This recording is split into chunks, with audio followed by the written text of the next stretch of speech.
All right. Hey there. Welcome. Welcome to this month's Channel Engage. Matt, you made it back in time. I made it back just in time. Yeah, I thought the grid went down in Texas again and thought you were going to be not joining us, but you made it. I made it, and I've also survived an entire week at Disney World. So, but we can get into that later because that's a whole nother story. Yeah, I don't think I've spoken to you since that end of the first day when you're at Animal Kingdom. So it's Yeah, good to hear. Good to hear that you survived. yeah, Yeah, well, good job. yeah. So let's talk a little bit logistics in case there's some people who are new to joining channel. I want to say today is now called Channel Engage. So one of the big changes, we want to bring a little bit more thought leadership into this event. So we have transitioned the name to Channel Pitch to Channel Engage.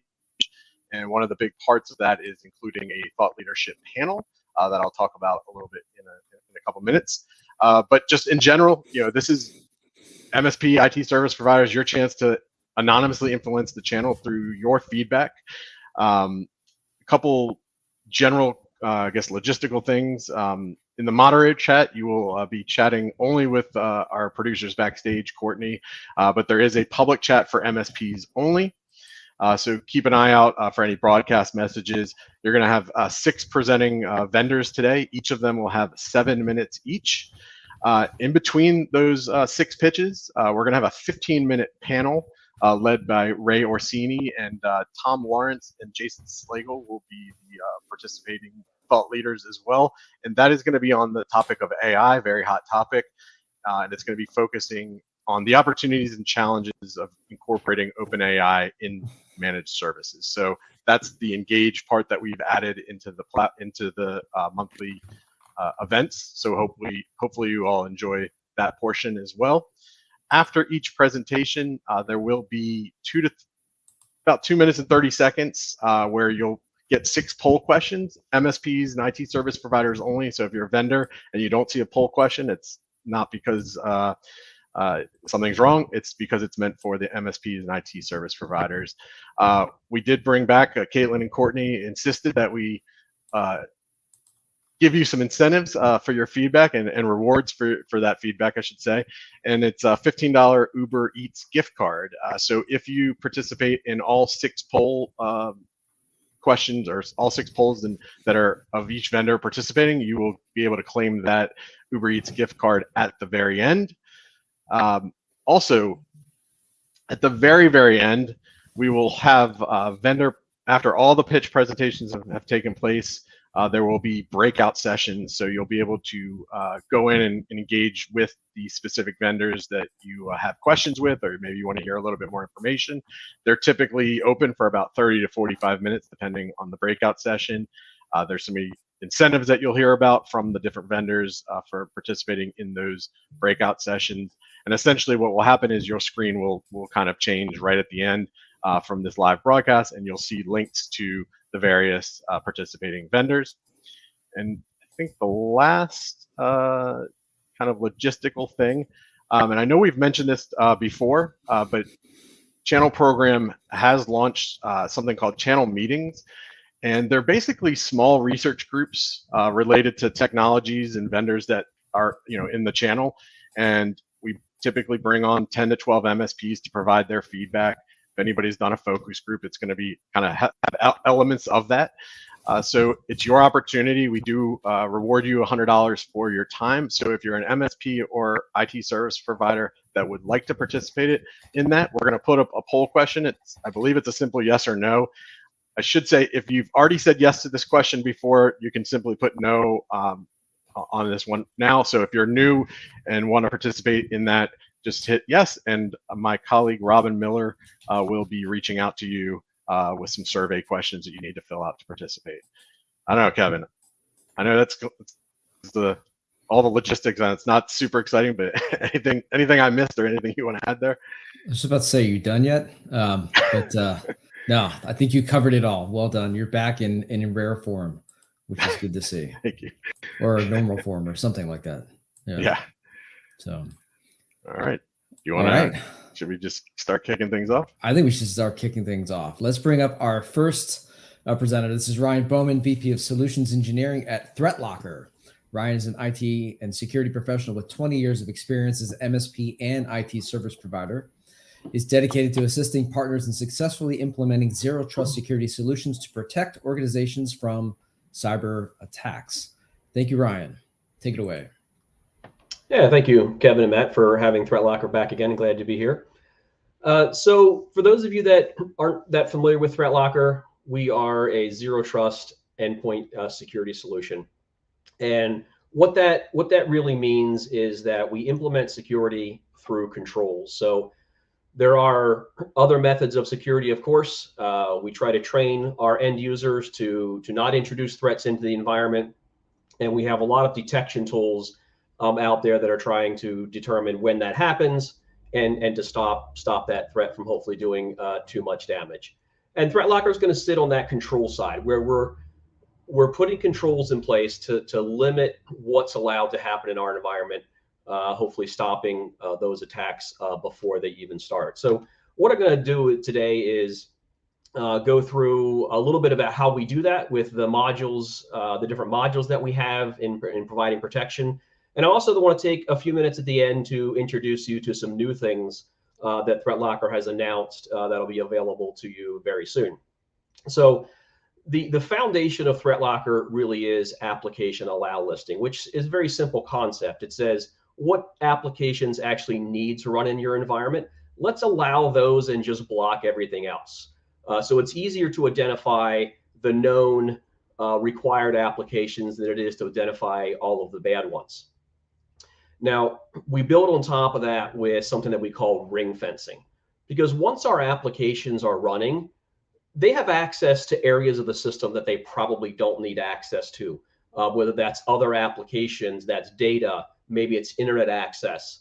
All of these things are available to our applications, which allow our good applications to be weaponized against us in the hands of an attacker. And so we allow you to control that movement. Does Office need to access PowerShell?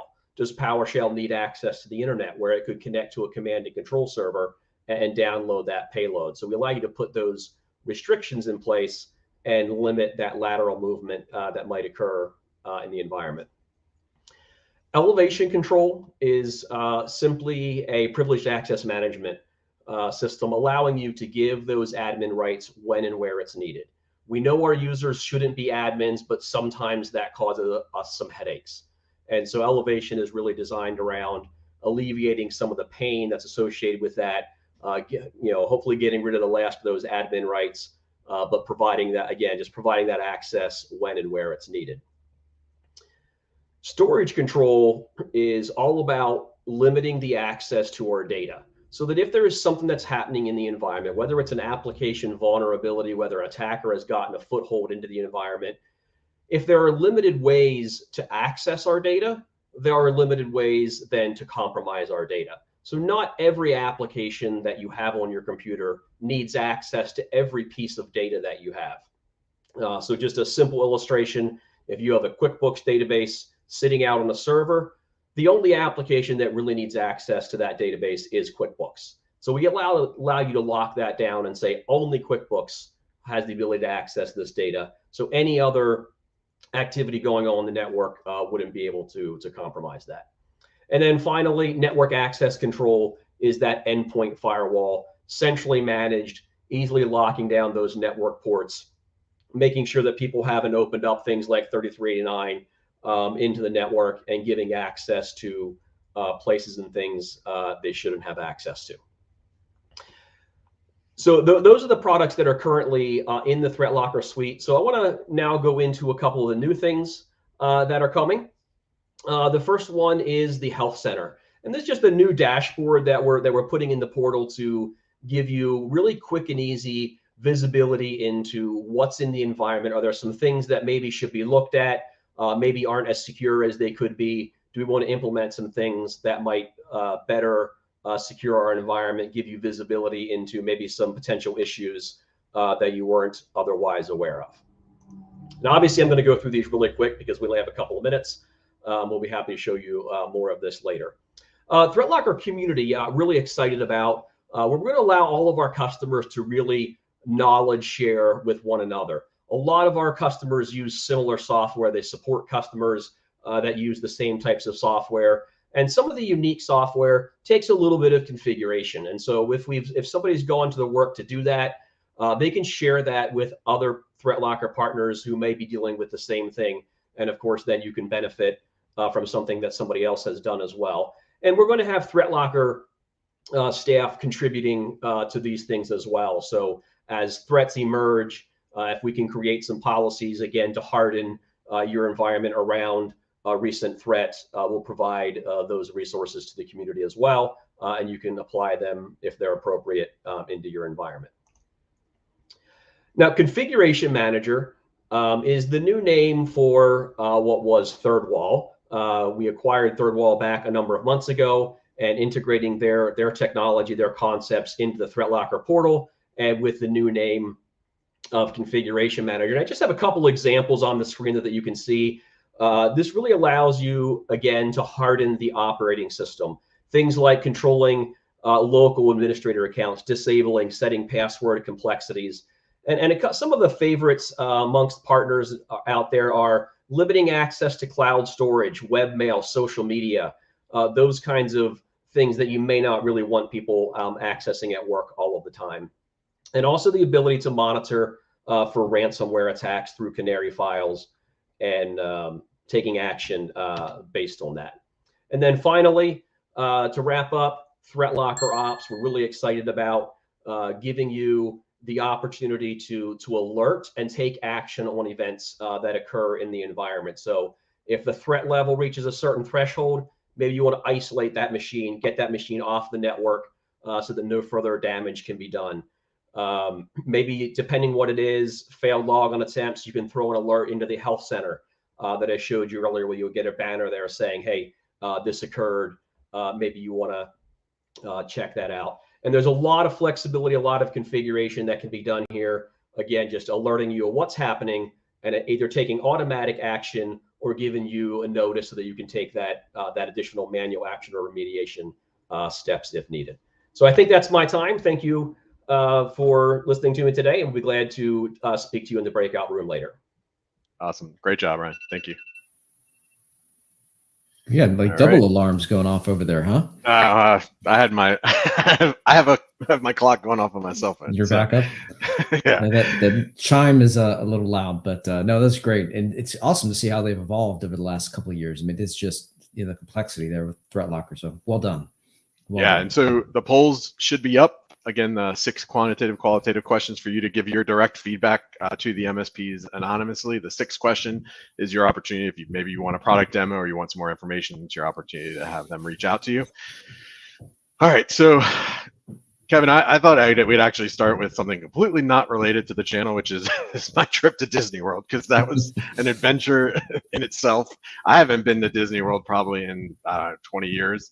So I went with my whole family, and it was really about my niece and nephew. Man, it is quite an experience. I think I walked 7 miles every day on average. I do have to say, I think this is a heavy Star Wars crowd. So if you haven't been to the Star Wars part of the Hollywood studios, it is pretty amazing. It's about as immersive of an experience as I can ever remember. So that's definitely worth checking out. And I've officially retired from roller coasters. So really, I've never been a ride person in general. Like my is the Seven Dwarfs water ride, which is kind of like a mini roller coaster. But good Lord, I did the Guardians of Galaxy, which is I think a fairly new one. And everybody has their arms up, and I probably had they have permanent white knuckle, huh? Oh my God, I wanted to be anywhere but on that ride. So that ride's responsible for the retirement. So. There you go. But you had a good time overall. It was a good time. Yes. Yeah. Good for you. So, good. What else is going on in Matt's world? Since it's a show about Matt, what else is going on? No, I just want to, sometimes we go off topic and we like to share. I guarantee there's some Disney heads in the audience. There's some real diehards out there. So there are. Yeah, I was there 3 weeks ago. We went to Animal Kingdom, And yeah, same thing. The walking and the heat, and I thought the rides were pretty fantastic. So I don't know. That's just me. I'm more of a games guy, so Yeah. it is what it is. But anyways, all right. So the rest of the topics we'll talk channel, but I just wanted to go out there and talk because that's been my last 4 days. That's all I've been talking about. So why don't we keep things going along here, Kevin?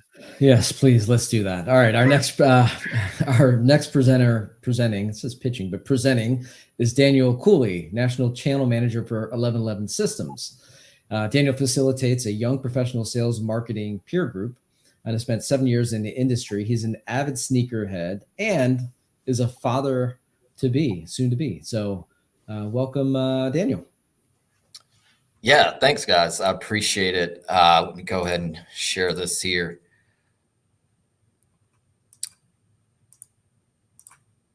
Here we go. All right. First and foremost, thank everybody for having me. Obviously, we're excited to speak here. This is my first time with Channel Engage. After we get through this today, obviously, please join us for the Q&A after the call, right? We're more than willing to answer some questions there for you all. Now, for those who don't know, 1111 is a managed service cloud provider, right? We holistically address the challenges that you may face in cloud connectivity and security. The name 1111 might be new to you guys, but I assure you the companies that came together to form this new company have been in the industry and worked within the channel for years. Now, our model is to get our partners to rethink connected, right? And that's through using cloud connectivity and security products that we offer. So keep that in mind, right? Rethink connected. And we do all of this in a single platform that allows for increased performance, optimizations, and savings. So, who doesn't love savings, right? So to dive into this, our core platform is based on 3 pillars, right? That's cloud, connectivity, and security.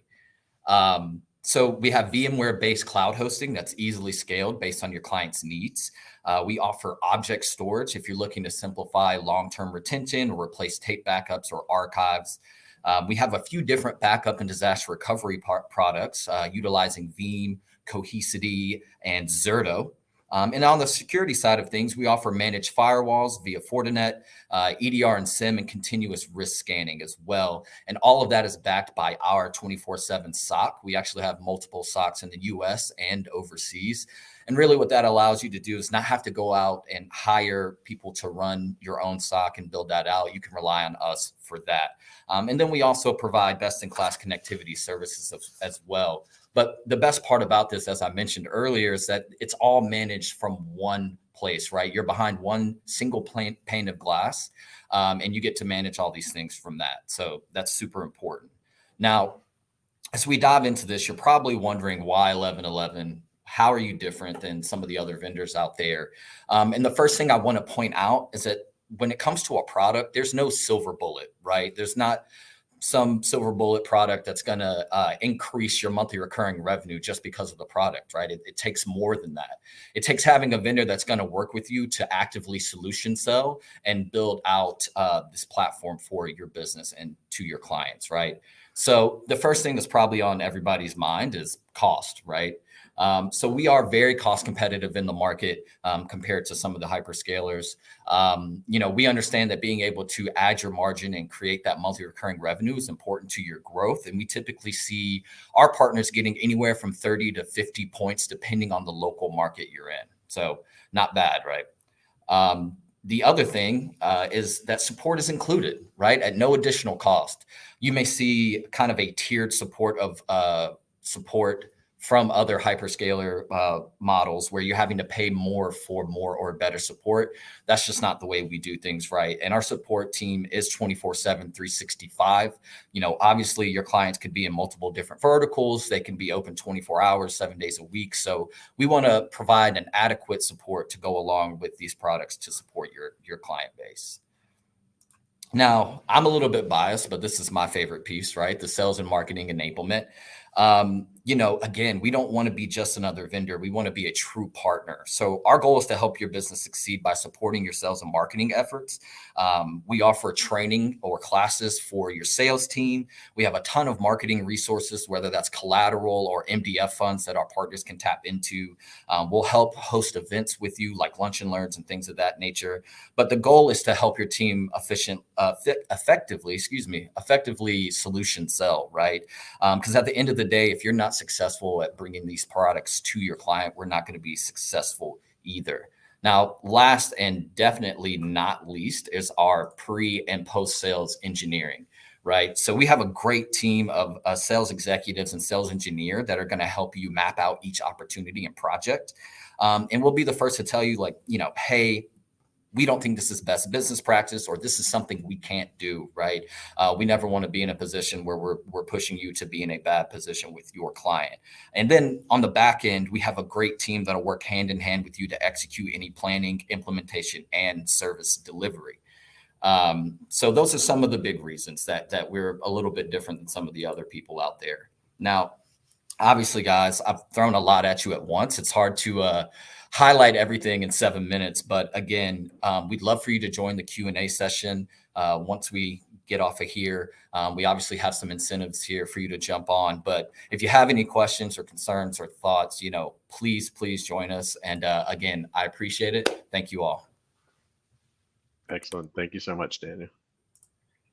All right. So the polls should be firing here. Okay. Good job. Anything else about your life that we need to cover? Yeah. Yeah. Why don't we talk about Why don't we talk about the All-Star event we've got coming up on April 20th, Kevin? What do you think about that? Maybe we can make an announcement here today. Yeah, let's do that. It's funny. I remember being just a wee lad, little kid, way back in the day, watching both of them. But I remember distinctly because my sister was a massive gymnastics fan. I remember watching the Olympics and watching Mary Lou Retton go for gold in the, was it 1984? 1984 so, yeah. Olympics. And so as we looked at putting together this all-star lineup together, figured, gosh, I mean, go for the gold and get a couple really, really big names, really inspirational names. And so we started with, throwing around some names. I think we started with 100 different names, something like that. Yeah. Me and you created a spreadsheet and we ranked them in order, and that's how we got down to it. But yeah, I mean, we decided to go with an Olympic theme, and it's the first time ever we've brought on two VIP guests. But yeah, worth mentioning on just a quick thing on Mary Lou, straight from her Wikipedia. She won a gold medal in the individual all-around competition as well. It's 2 silver medals, 2 bronze. She was the first American female to ever win the all-around gymnastics competitions at the Olympics. So dramatic fashion. It was riveting. Again, I remember that. I mean, two perfect 10s. Which did not happen very often.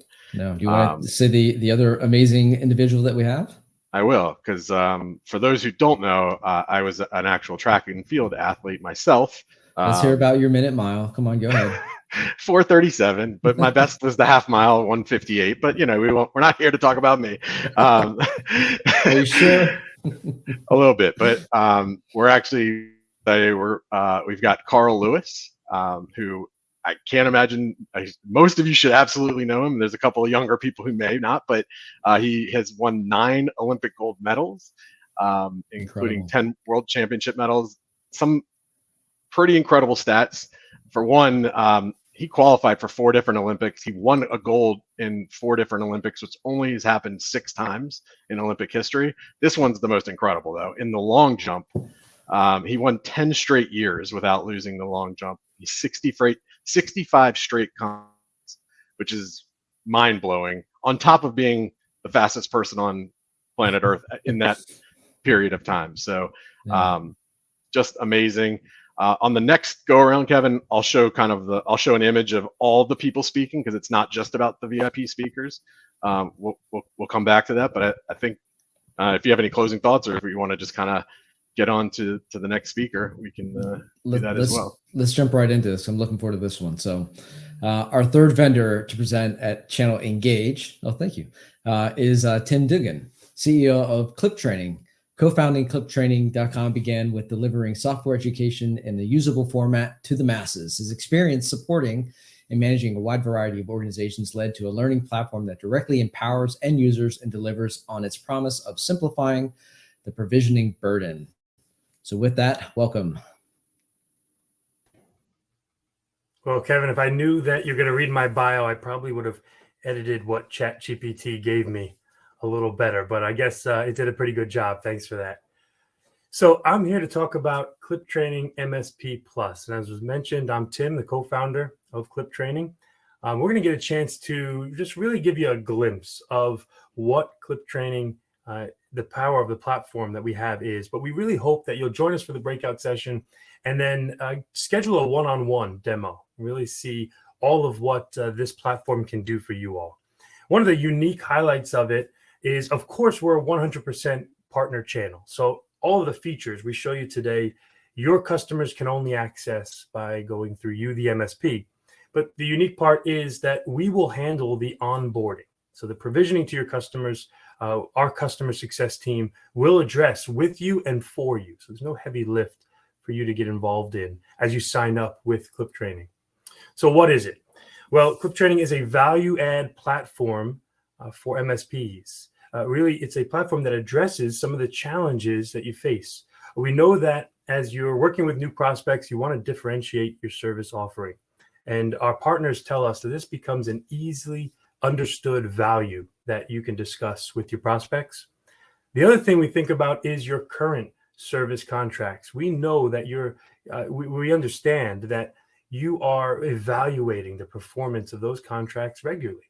And what better time to have the conversation around raising your prices when you need to than when you're offering an additional value service that's included in your fee.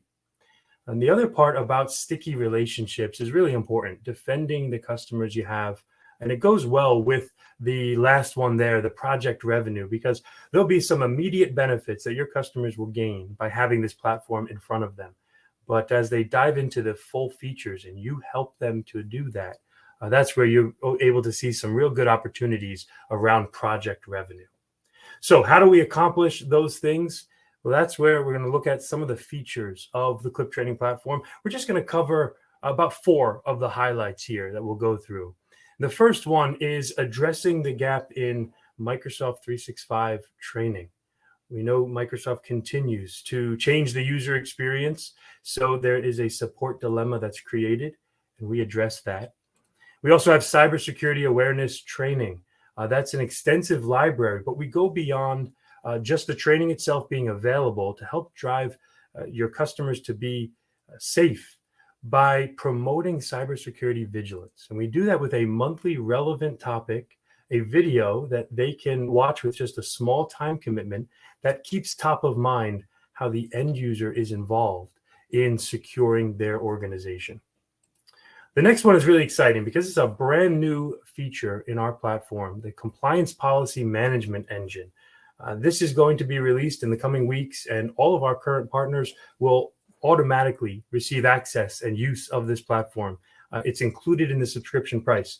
So this addresses a blind spot for SMBs, really making sure their team is aware of, understands, and then agrees to the workplace policies that are required. So we track those attestations and then renew them as necessary. You might think of, for this, even how they're using a tool like ChatGPT. What information are they sharing with it and adding? Well, that's a policy that should be created and the users should be aware of. Finally, our platform is open and extensible. So what that means is you're able to add your own training content or your own IP to this platform and share it, make it available, even assign it to your customers. They also can add their own training content. So all of it is accessed from one central platform, the same one that they're accessing for their Microsoft 365 and cybersecurity awareness content.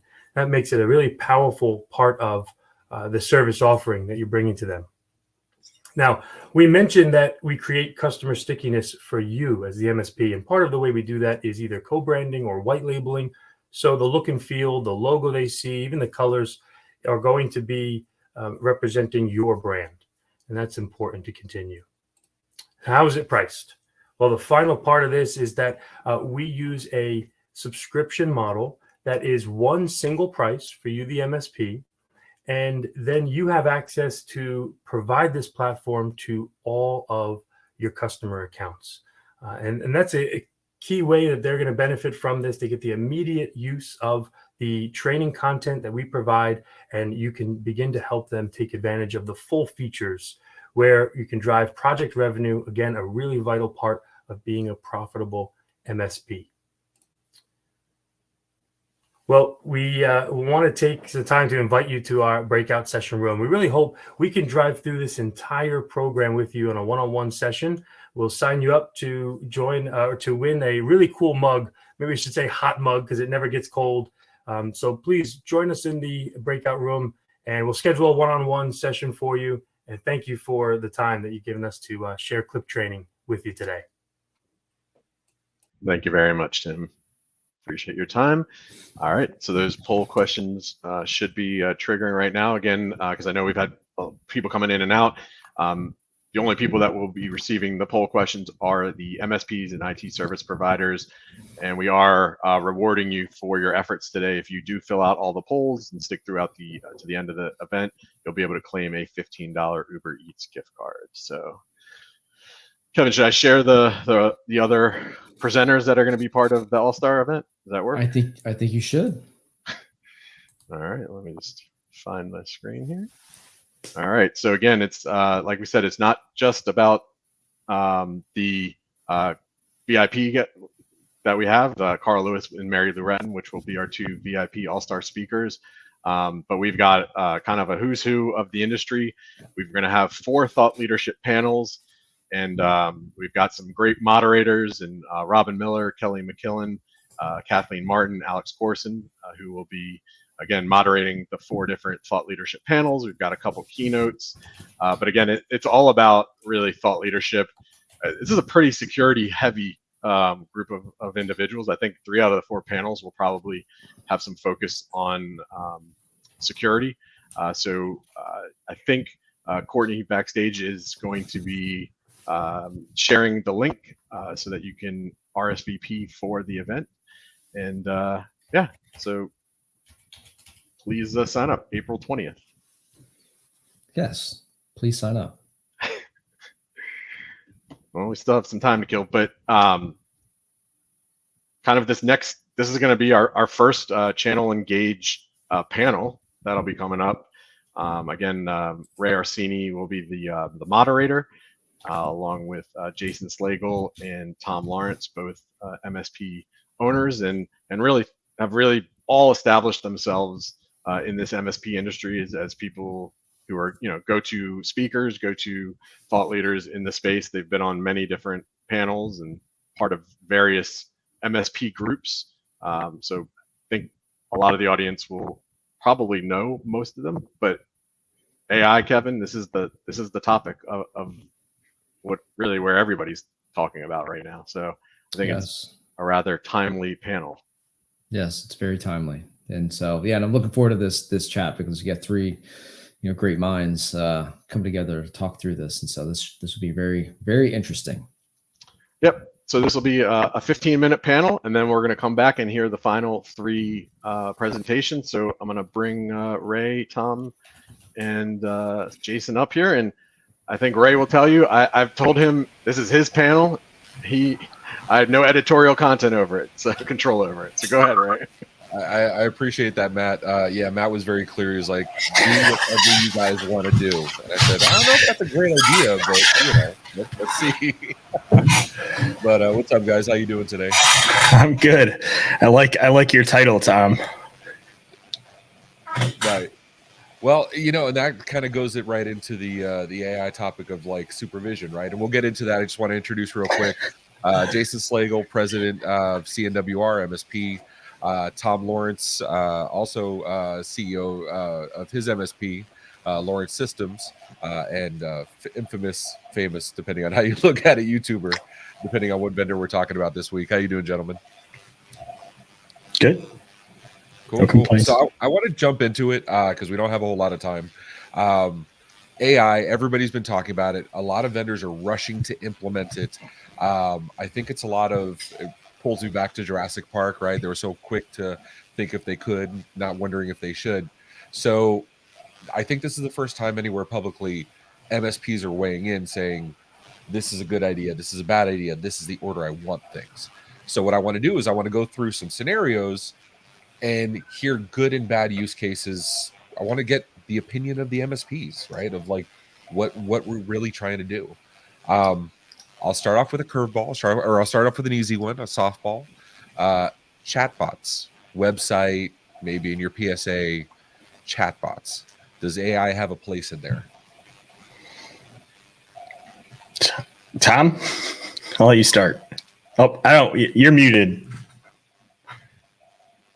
Okay, I'll go while he finds technical. Ray, that's normally you muted. So from my perspective, they're okay as long as they can show, as long as one, it's immediately obvious you're talking to a bot. There's nothing more infuriating as a consumer of said bots than thinking I'm talking to a human and then actually talking to a bot, right? So I would say, as long as you're clear with your end user that it is a bot and the bot is trained on a decent model, that's okay, right? I would venture to say that the generalized trained models like ChatGPT or in any of the OpenAI models that you publicly have access to probably aren't trained well enough to be a general chatbot for like an MSP's website. Tom, how do you feel about that? Because that brings up a good point of transparency, and that, that is the polar opposite of the Turing test, right? The Turing test is, how can the computer fake so well that I think it's a human? But Jason brings up, we should know clearly it's not a human. What's your take on that? Well, I agree. We should definitely identify that, one, you're interacting with a chatbot, but also it has to be a chatbot. And that's why I don't think ChatGPT is going to be the right one. It has to be well trained on data sets related to what you want it to present. That, don't give answers like, what's the tool for this? And it recommends your competitor's tool or something you don't do. Like, you got to think about it. Really has to be narrowed down in scope and limited to answer questions that, especially if you're using it as a driving sales force or interactiveness, you want it to drive it towards you, not just towards answering it. If not, just becomes a fun thing to talk about. But the other side, I was talking to American Express because I switched phones. Man, if they had a more intelligent system, then I didn't understand that question. How can I connect you? And the fake typing. Yeah, I'm also doing because it makes you call American Express when you add Google Pay to your cards. But boy, is that hard, and they don't have the right chat thing on there. But it's a popular service, obviously. But if you call it Apple Pay, it'll work for your Google one. It turns out, for pro tip there, anyone. But they need a better system. We need better systems for it, but it has to be very knowledge based focus. Because if you would have throw it like at the American Express problem I have, it would give me all kinds of answers that may not be relevant to actually solving the problem. So, and when we're talking AI, I'm a big fan of qualifying the words we're using, especially in the MSP space. Jason, you just got back from JCDC. The definition of MSP on its own is a whole another quagmire. But when we're talking ChatGPT, when we're talking AI, let's stick to ChatGPT or OpenAI's implementations, because Adobe Creative Cloud just implemented their own. Bing has Sydney. Everybody has their own thing they're doing. Let's stick to ChatGPT because or any of the OpenAI variants, because they're the most common space, right? So I don't want, let's do scripting. I know Jason's dying to get into scripting. I know, Tom, you have a lot of opinions on this. So before we get into scripting, I'll do the safe space one. Copilot scripting, right? GitHub just launched a new edition of their Copilot that's now going to be involved in Teams and Microsoft Office. Besides what GitHub has, I think I can speak uniformly. You guys are 100% letting OpenAI write your scripts by itself and go, right? Like, yes, we don't need to say that. Yeah, I fired all my script people and just outsourced it all to OpenAI. But co-piloting, what's your opinion there, Jason? So I don't think that generally these AIs are have gotten enough. You know, you brought up the Turing test, right? Like, I don't think they've gotten to the point yet where they can be used without human review in almost all cases, right? Because, I mean, I know we're talking about ChatGPT right now, right? But the Bing one has been known to go off on like a rant, right? Like, you definitely don't want that talking to customers. You don't want the AI to get mad and just say, well, screw you, I'm just going to delete all your files. So there's two general problems that I have with the letting AI write code approach if you're not using it to guide a human. One is it often lies when it doesn't know, right? So like and it's not lying, right? It's just making up answers based on the information it has, whether or not those answers make sense, right? So like in PowerShell, you know, there is a general pattern you follow, which is like create dash thing, right? Like, so it's like verb dash noun. And so it may assume that in all cases, every API is going to follow that thing, right? So if you tell it to create you a script to basically like take over the world, it may actually try to do it and tell you to do like create dash weapon and expect that that's a PowerShell commandlet that actually will do something. So that's the first part of the problem. The second part of the problem, from my perspective, is in many cases, context matters, right? So you can take a concept that generally works, but it may not work in the context it's being run in. And the RMM space is a big place where this matters, right? So it may be the case that ChatGPT could generate you a perfectly reasonable PowerShell script that you can run as your user to do something like delete temp files, right? But it's going to do things like use environment variables that are going to be entirely different when run from the RMM, right? And it's not going to know that. It doesn't have the context. It doesn't understand those things. So it can just do plain old dangerous things. So, Tom, let me ask you, so one of the things I always rallied against, or one of the things I always said was one of the benefits of having an MSP when I used to MSP was everybody looks at context. When you have a third-party vendor, right, an imaging vendor like GE, for example, their context is getting their software to work. The MSP's context is how does that work within the scope of my client and their ecosystem? Now, what Jason's talking about, I think OpenAI does a really good job of conversational context, but is asking it to have the context of the customer's environment or how it's affecting the greater whole. Isn't that just a little too much to ask of any AI, or how do you feel? No, actually, there's a great demo people can look up. Dave's Garage. He's a programmer from Microsoft, and you probably watched that video as well. You can feed a lot of parameters. Like these are the scopes. These are the parameters. That does require a little bit of foreknowledge. So I can't take a guy who's never used any PowerShell and say he's an top tier programmer, but it can do a good job. If you understand within this environment, I'm going to have these restrictions, and you tell that to ChatGPT, it actually seems to understand that very well. Like, oh no, you're going to be limited in scope. You're going to be limited to this. And you start putting those in there. And then when you even take the feedback you may get from an error you get trying to run that, understanding, hey, this was out of this, then you go add it and say regenerate, but add this to it. I've done that, and it's pretty amazing. It does a good job of narrowing it down. But this is, go back to the first thing Jason said, needs human interaction, human review. I don't just say, tell ChatGPT and it spits out code and I attach it right to my RMM as an injection. You need a human intermediary, very much so. So those, back and forth process, but it really does take your techs who are okay maybe at PowerShell. They're smart enough to understand, but not write all the code. That's me. And be able to get something working relatively fast, way faster than they could by jumping around through a lot of Stack Exchange posts. Yeah. So those parameters are a good point, though, because I mean, the three of us, we've used ChatGPT for a lot, from everything from marketing to creating drinks to, researching copy. Like, we've used ChatGPT in a lot of ways, but the number of people that have shown me their use of ChatGPT that included queries, that included parameters, I think you two are the only ones of everybody I know, of anybody I know that actually use those parameters.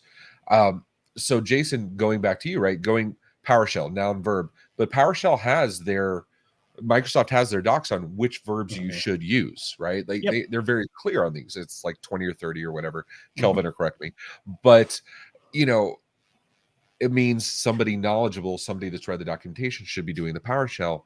Going back to this with the parameterization, should we be limiting AI use? If we qualified it with MSPs should use it for coding if they understand the proper use of AI and they understand the coding standards, then would you accept having OpenAI write scripts?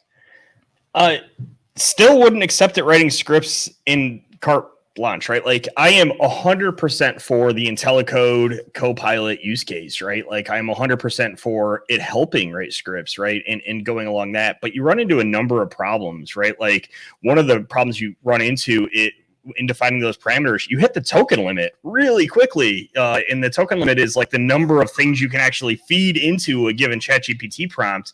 At some point or another, you start having to put enough guide rails on the thing that you just simply run out of like things it can understand. I think the token limit's 4,096, and it's not words; it's like syllables essentially that you can use in one prompt.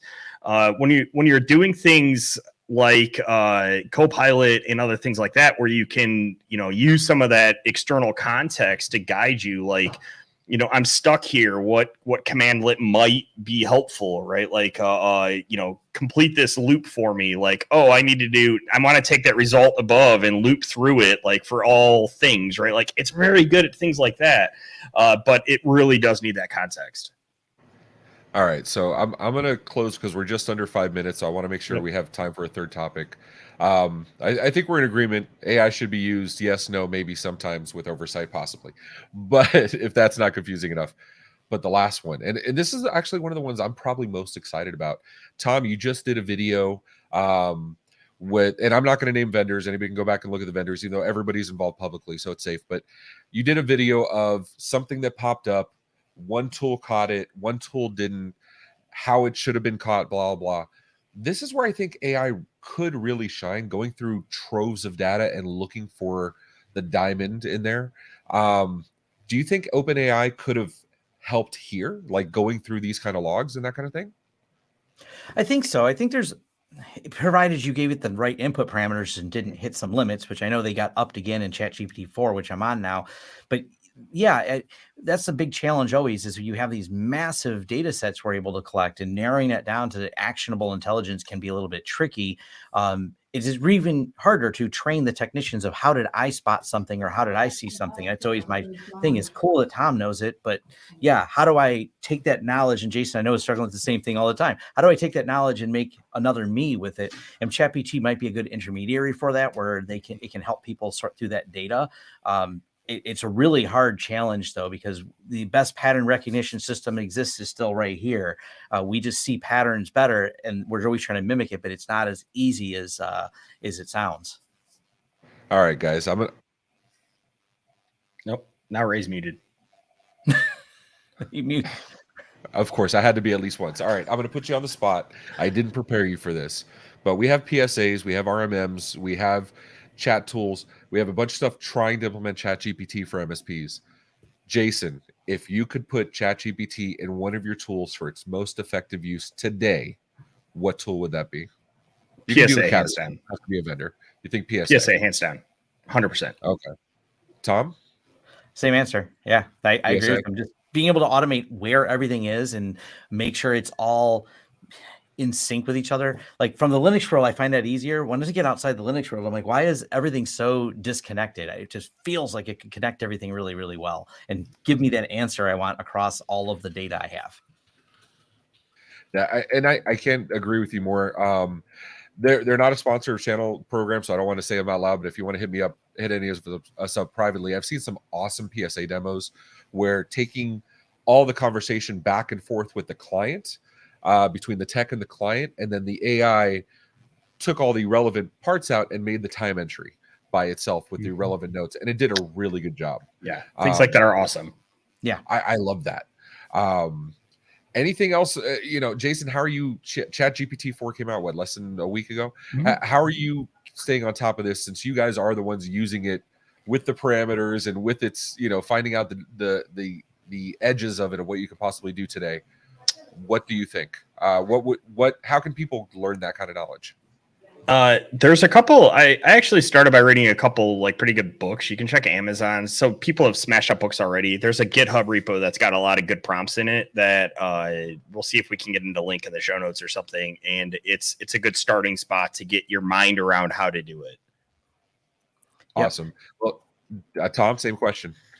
Yeah, there's actually a great video Computer File has. You may have seen it on how we have Google Dorking. We've also got some weird prompts, and it kind of puts you at the edges of what ChatGPT does and what fun things you could do. So yeah, definitely start Googling Awesome. that. You'll find a lot of fun with it. Tom, Jason, thanks so much for being on, guys. I know we're at the end of our time. Tom can be found at Lawrence Systems on YouTube, and he's all over all the communities. Jason is all over all the communities. Just got back from JCDC. How do we do, Matt? We do okay? You guys did awesome. I know that there's more that needs to be discussed with this, but yeah, in the 15-minute parameter that you were given, this is perfect. Thank you all for participating. Yeah, thank you. Thanks so much. Thanks.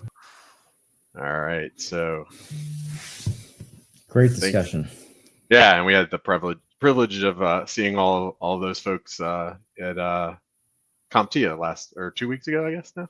Up in Chicago, yeah. Up in Chicago. So yeah, so look, we hope you enjoyed that portion of, and this is kind of the new iteration, Engage, where we're going to be bringing on thought leadership panels every month. And if you have any thoughts on topics you want to hear about, you should put those in the chat. And yeah, we want to bring you what is of interest to you. So Kevin, anything? I know we'll probably talk about some of the AI stuff in the next break, but anything you wanted to say before we do our next introduction? No, let's jump right into it. All right, go for it. All right, this next one is Mr. Ian McCord, CEO of Zorus, our fourth presenter today. Ian brings more than a decade of channel of experience from running the product department at Datto to starting his own company in the product marketing space. Graduated from the University of Colorado and is certified in product management and program management. Welcome back, Ian. Thank you. Thanks for having me. Yeah. Let me get going here. So what I wanted to talk about is cybersecurity and people data. And a lot of people think those concepts are pretty far away, but I'd argue they're really close. So as I said before, I ran the product department at Datto, and then I've been at Zorus for 2.5 years, and a lot has happened in those 2.5 years, but not about me, more about Zorus. Zorus was founded in 2017. We have two products, the web filter and the employee engagement. It's agent-based, and we service North America. So importantly, like, why Zorus? Why Zorus, and what do we do that kind of differentiates from what's out there?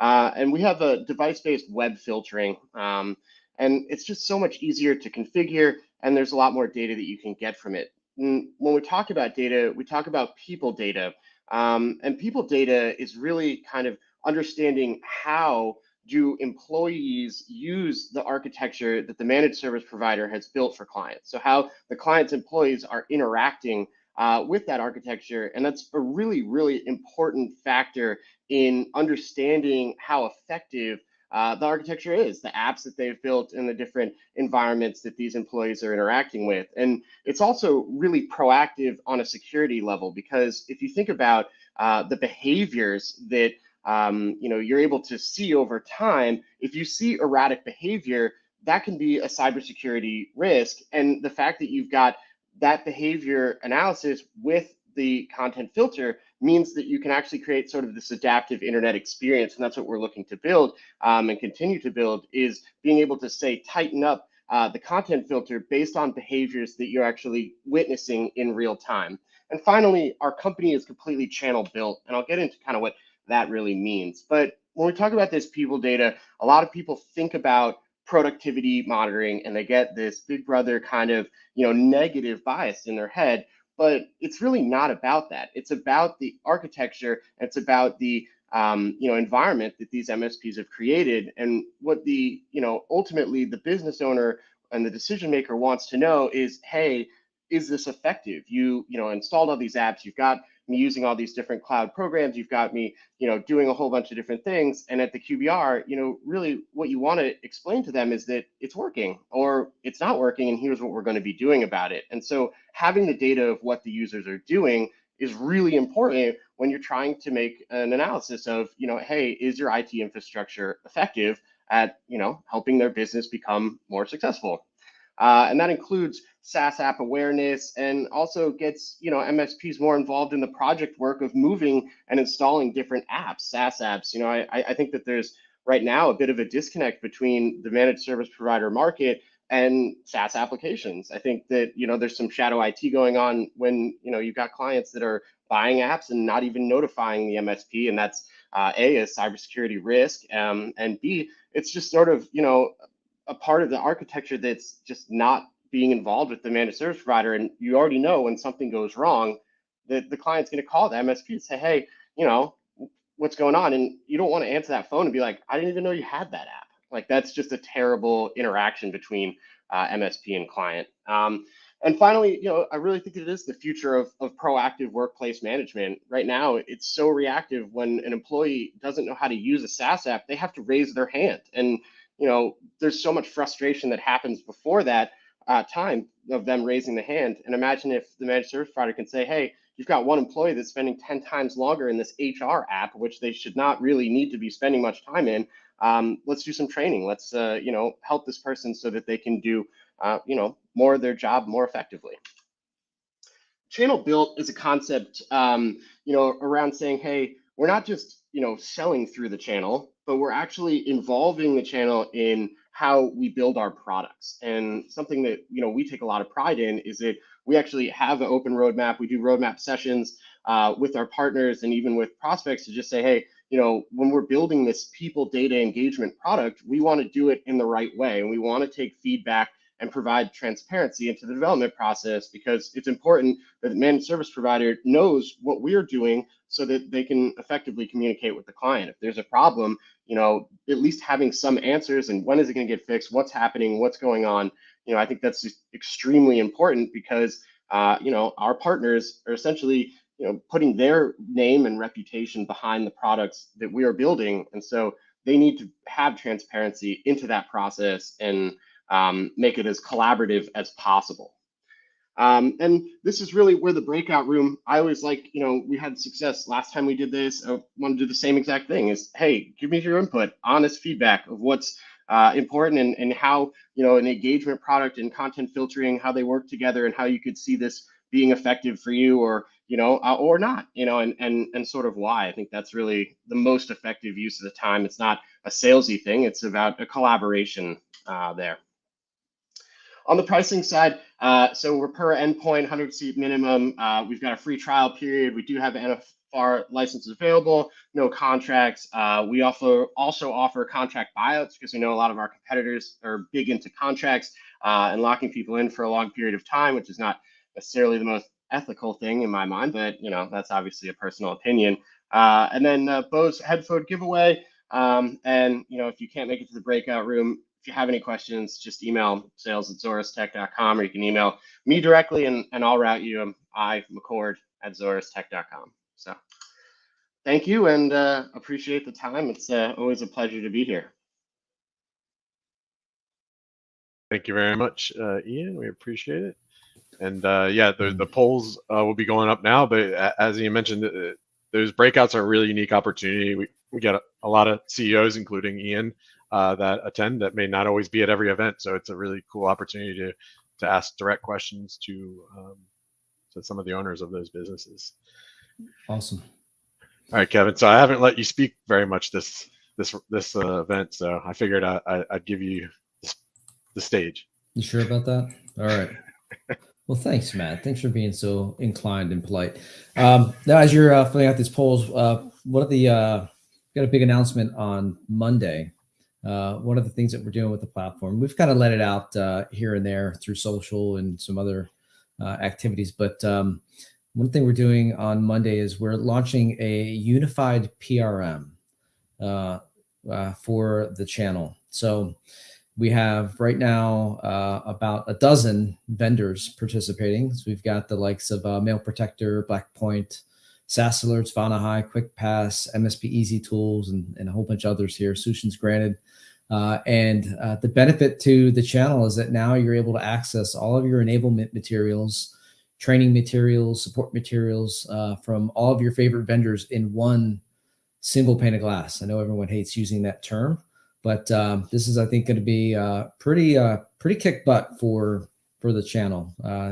One of the pieces of feedback that we've gotten, and one of the premises behind this platform, is that how do we make the lives of the MSP, the IT service provider, easier? And one of the ways that we can do that with this platform is we can help them centralize all of their marketing materials, all their enablement materials, sales, training, technical documentation, all in one platform. The benefit for the vendors is that if your channel is logging in to access their other partners, you're going to get a higher utilization rate within our platform. So it does away with the need to spend tens of thousands of dollars on these really over-the-top PRMs. And so we'll be launching that on Monday.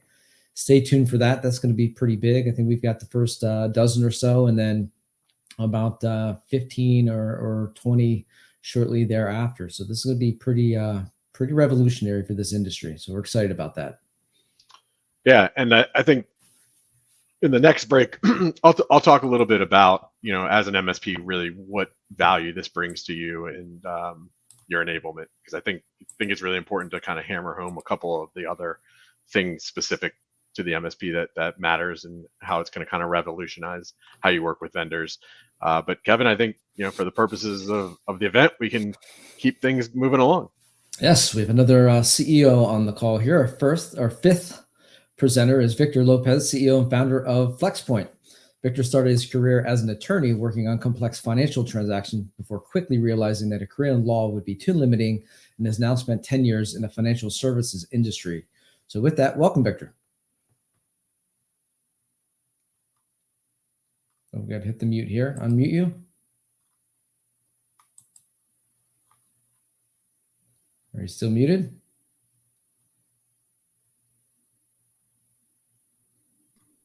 How's that? There we go. Hear me now? All set. Technology. All right. Well, thanks, guys. My name is Victor Lopez, CEO and founder of FlexPoint. So before I jump into talking more about what FlexPoint is and how we help our partners improve their cash flow, I wanted to take the opportunity to tell you more about why we started FlexPoint. So prior to starting FlexPoint, my co-founder and I spent several years investing in technology companies. We invested in some well-known names in the MSP market, vendors like ConnectWise, for example.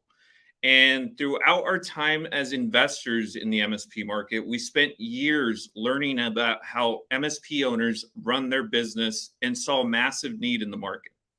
There's so many incredible tools that help MSPs serve their clients: cybersecurity, RMM, and so many others. But what we found was overlooked and underserved were financial tools to help MSPs run their business.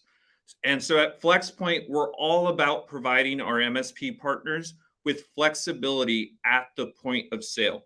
We're starting with a payments platform that helps MSPs get paid and also enables them to sell more using flexible payment options. But our goal is broader. Our goal is to provide MSPs with a suite of financial tools that will help you run your business more efficiently and create a community where MSP owners can talk about things like cash flow. Because let's admit it, running a business is really hard. So I want to start off today by telling you a quick story about one of our earliest partners, Patrick. So Patrick is a veteran of the Navy. Like many of you, Patrick always loved working on computers and helping others with their technology. So when Patrick returned home to Northern Indiana, he decided to start an MSP. Patrick partnered with a good friend, Andrew, to start Loud and Clear Communications. Patrick started as a small MSP, taking on break-fix clients, but quickly started to grow. Eventually, Patrick started seeing new opportunities open up throughout the region. But Patrick kept facing the same challenges. As a growing business, Patrick wanted to take on larger opportunities, but didn't have the financial resources to front his clients on large projects. Because of this, he required his clients to pay up front. But Patrick was losing deals. He lost two $20,000 projects because by the time he got the cash from his clients, the inventory was no longer available. Patrick was furious. He was losing business, and the only reason was because his business was small and he didn't have the financial resources to take on larger projects. So he started looking for a solution and heard about FlexPoint through one of his peer groups. Patrick immediately onboarded onto our platform and went to work. Within a few weeks, Patrick had a new opportunity to start working on a large project for a regional coffee shop franchise. This client was opening up new locations throughout the Midwest and needed to install security cameras. Normally, Patrick would have had to ask for payment up front, but he knew that larger clients are not amenable to this and typically pay over 60, even 90 days.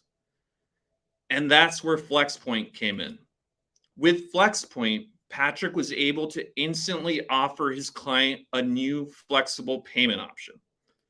Patrick's client was able to finance their invoice through his new FlexPoint payment portal. Everything was done online. Patrick's client was approved the same day. Patrick received the full payment the following day and got to work. So why am I telling you this story? Patrick is a perfect example of how FlexPoint can help partners sell more and actually get paid for their hard work. Patrick no longer has to be the bank or require payment upfront. So you might be thinking to yourself, this sounds great, but what about my managed services? And that's the power of our platform.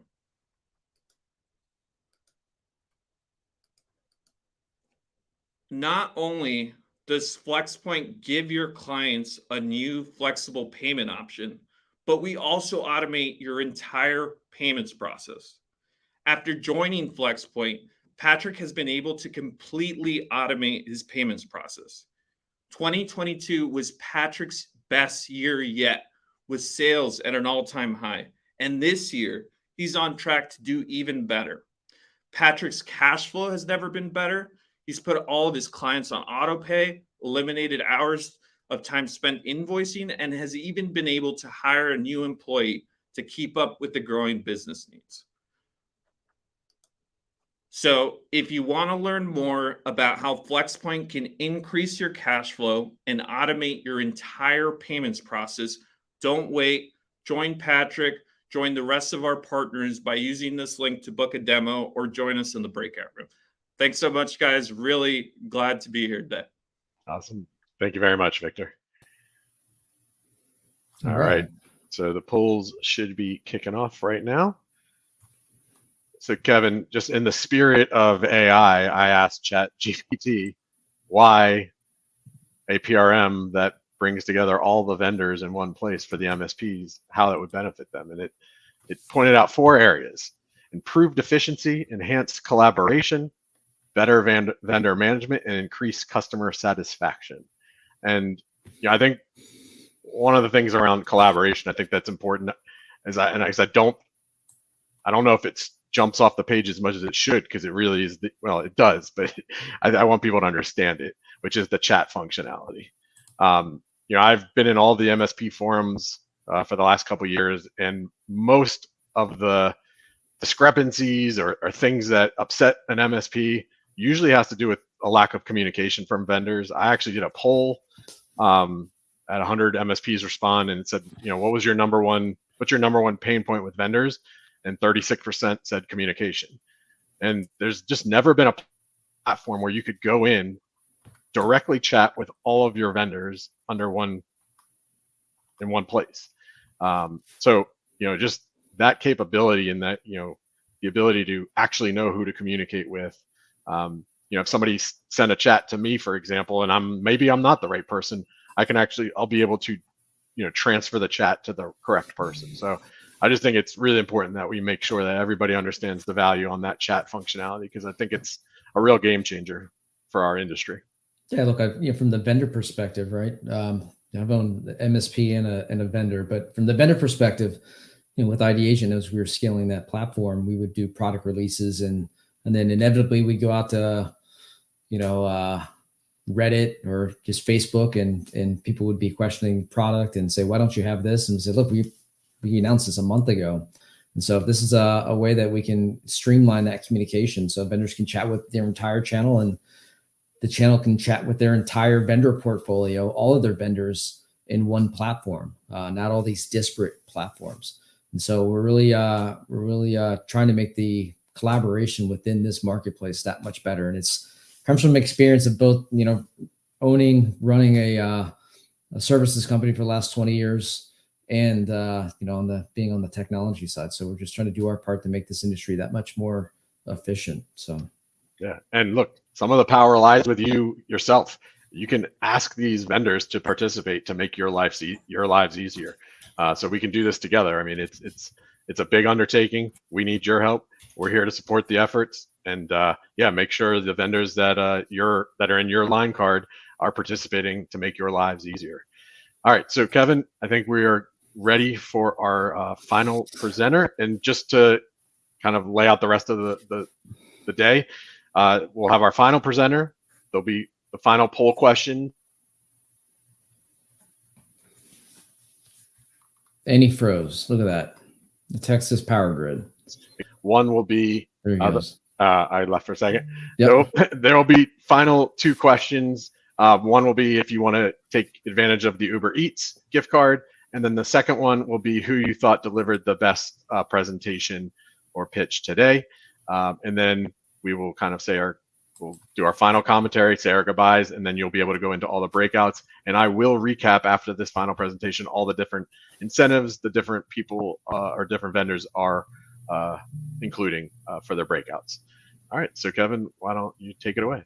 All right, we will do that. Our next presenter is Alex Payne, Senior Account Executive at Huntress. He spent the last 6.5 years within the managed service or managed detection and response MDR space, where he's had experience working with MSPs to help them build layered security approaches that involve just about every acronym within the security space. Outside of work, you can find him watching nonstop college basketball with his wife and raising their beagle and 5-month-old son. All right, take it away, Alex. Thanks, Kevin. Present my screen.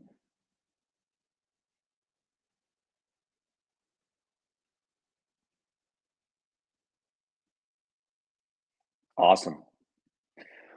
Well, I appreciate it. So if you've not heard of Huntress, we are a security company. Specifically today, we offer managed endpoint detection and response, or managed EDR for short. We got founded back in 2015 by 3 ex-NSA hackers, and now we have about 270 to 280 employees globally, with all sorts of different decorated backgrounds, from folks that have published books over the last couple decades in this space to folks that are heavily followed on YouTube, to government agencies and all sorts of enterprise players. And what we've really tried to do with the SMB is to help them level up security by leading from the front. We tried to assemble a really strong expertise team to protect clients on a day-to-day basis, but we also try to keep the community informed. You might have seen our involvement in the 2 scenarios being shown on the screen right now, but really we try to be at the forefront of anything that could have the potential to affect the community. And I'll have a couple other examples as we move forward. So a couple other stats to be aware of. Today we protect about 1.8 million endpoints. We work with 3,600 partners and protect a total of 83,000 organizations across the globe. So the big 3 problems that we see on a day in, day out basis with the MSPs we talk to is that the tools themselves can get pretty dang expensive, especially in security. There is no one tool that's a silver bullet. You end up having to implement quite a few, and those can start to add up. And then, as you have all those extra tools, they're generally not the most quiet. They tend to produce a lot of noise. You have to have an experienced team to be able to go through that noise and figure out what's good versus what's bad. And it's tough to do, let alone 24/7. So Huntress being a managed EDR, we are one solution that kind of helps form, the entire layered approach that you might end up deciding to do. By no means are we that silver bullet. It's all about building things in a layered way. And before I get into like what managed EDR really means, I like to use the NIST CSF framework as a lens to be able to explain where all this plays together. So what I've done on this next slide is just put those different domains in sequential order with the laundry list of different controls that you could invest in underneath each of those domains. Now, by no means do you need to necessarily purchase everything. Honestly, most of the time when I talk with MSPs, I don't know that I've ever come across someone that has everything. It's just a laundry list of things that you could invest in should you have the choice. So Identify is all about knowing what your critical assets are. That's generally where we'll see an RMM tool. Protect is all about minimizing the likelihood of stuff getting in to begin with. If you were to think of a physical analogy, it's like the locks and doors and windows to your house. In the security space, these tend to be tools that are more software and automation driven. So we hear a lot of folks running things like a SentinelOne Control, CrowdStrike Falcon Prevent, a Sophos Intercept X, Bitdefender, Webroot Defender, you name it, all do a good job, and they're going to prevent the vast majority of things from making through. But if something does get in, that's where you start to assemble detection and response. Going back to that house analogy, you might have a security system to your home. Those detection capabilities they're all about gathering visibility so that humans can look through that data and figure out what's being missed. Response is obviously closing the loop on that, and then recover is for that worst case scenario. And so most of the time, what we find is most folks are in this spot here. They don't necessarily have a whole lot of capabilities in detect and respond, and that's really a big reason why we started to see players like Cyber Insurance start to make that more of a requirement in their questionnaires. The big problem that's been is just because, yes, it's extra technology, but it's not just technology you can sit and forget. As you move further right within NIST, technology gives way to people, and it's really tough to build a 24/7 operation, be able to add margin, and then scale it across all of your end clients. So Huntress has tried to really solve that issue through the own EDR capabilities we have, but more importantly, the humans that we have monitoring that data for all of our partners 24/7, 365 at the price of a product. So what exactly does managed mean? It means that we're collecting a bunch of data and not having to inundate you with all the stuff that's going on in the background. So essentially that data goes through our back end where it runs up against our detections and filters to prioritize things for our analysts to review. The analysts will review those alerts. They figure out, is this good or bad, and then what to do next, as well as threat hunt for new things that might not necessarily be detected on. Ultimately, all that stuff happens in the background, and we're not bugging you in that process. We only bug you once we've verified something's malicious. We've, put together a incident report like you see here on the right-hand side, and then we make it super easy to remediate. Not only is those tickets being piped into your PSA, but if you log into our portal, we basically provide an easy button to execute those actions for you through our agent. The only thing I'm not really showcasing here is our ability to isolate machines. We can do that as well in a worst case scenario, regardless of the time or day, and take care of that. What else does managed mean? It means that we're gathering a bunch of different data sources from that endpoint so we can try to identify that threat at various layers of the attack chain. This was last month and kind of how those incident reports broke down. A lot of times folks come to us and say, oh, we thought you were someone that just monitored persistent footholds. And while that is definitely a big differentiator in the space that we do and somewhere that we started, we've very much expanded outside of just that within the endpoint itself. And lastly, our false positive rate is pretty low. Our goal is to not be that vendor that's throwing a bunch of noise your way that doesn't matter. We want our tickets to make sense to you and require action. So why should you trust us? We're a transparent group. It's not smoke and mirrors when it comes to pricing. We don't give discounts for fun at the end of quarters or when we're dealing with an MSP that might be a better negotiator. We find that most folks like that just because they know that the next MSP next to them is not getting a better deal. So it's 12-month contracts, and we bill you monthly based on your usage. The reason we only do 12 months too is because we feel it's important to earn your business year over year. We also are community first, even when it's not necessarily our job. I used a couple examples towards the beginning. Here are a couple more here recently where we identified vulnerabilities, or we heard about the vulnerabilities with Veeam as well as the Microsoft Outlook, and just try to keep the community in the know on that. And then lastly, the community ranks us as one of the top in the space. So if you want to learn more, feel free to do a trial. We offer 21 days to be able to do that, where you have full access to the portal. And then at the very end, should you guys be interested, we can also set you up with free internal licenses. So I appreciate you having me. Feel free to come by our booth. We'll be giving out some headphones, and we'd be happy to fill you guys in on some of the new stuff roadmap-wise that are coming. Thanks. Excellent. Thank you, Alex. All right. So final vendor poll is going up right now. That will immediately be followed by The two final questions, if you want to take advantage of the Uber Eats, if you participated in all the all the feedback, and the person or the company that you thought did the best presentation today. Kevin, real quickly, I did want to mention, we're heading towards 3,000 product reviews. We just crossed 2,400 product reviews, which is unbelievable. I think it's like 200 different products or 250 different products that have been rated by MSPs. And I just, always like to remind you, if you haven't participated in any product reviews, we do offer. Oh, is that at your end, Kevin? My son is home. Go on. Banging pots and pans. We do offer $15 Amazon gift cards for your first 3 reviews for participating in the March pitch. If you're somebody who's already done reviews, but you are here today, you can do an additional 3, and we will incentivize you with those as well. Just make sure once you've done the review, there's a referred by. Just put March pitch in there, and you can take advantage of that through the end of the day. Don't do it right now. We want you to go into the breakouts. You got till the end of the day to take advantage of that.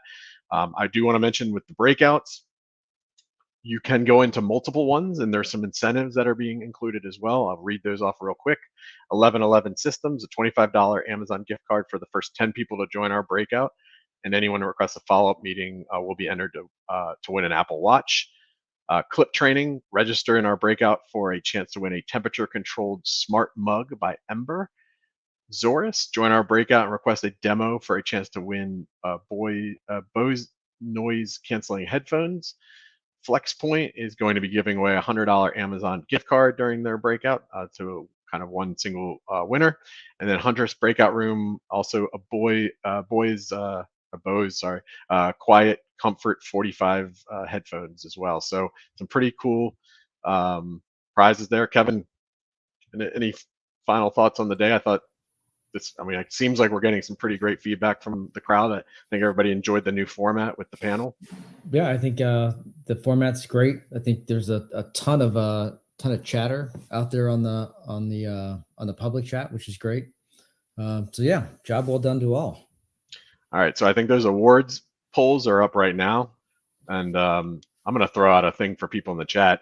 Kevin, me and you it's funny when we're out at events, people come up to us, and the thing they seem to like the most about me and you, our dynamic, is we give each other shit, or we make fun of each other quite a bit, and they seem to like that dynamic. So I don't know. I'm just for people in the chat, do you want to see more of that? You want to see more of like big insults? Yes. Backhanded comments. Exactly. Yeah. Why not? Should we do it live at the next event? Yeah. Maybe we'll do a roast at some point. Maybe we'll get a dunk tank as well. How about that? Yeah.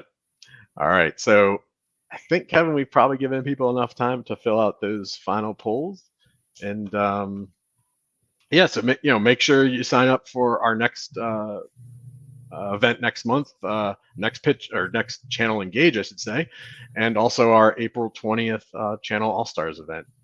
And with that said, Kevin, any final thing before we end the broadcast? And again, your screen's gonna change, and you'll have access to all the breakouts, and you can go into multiple vendor breakouts. It's just ended already. All right, fine. All right, thank you all. Thank you very much for participating today.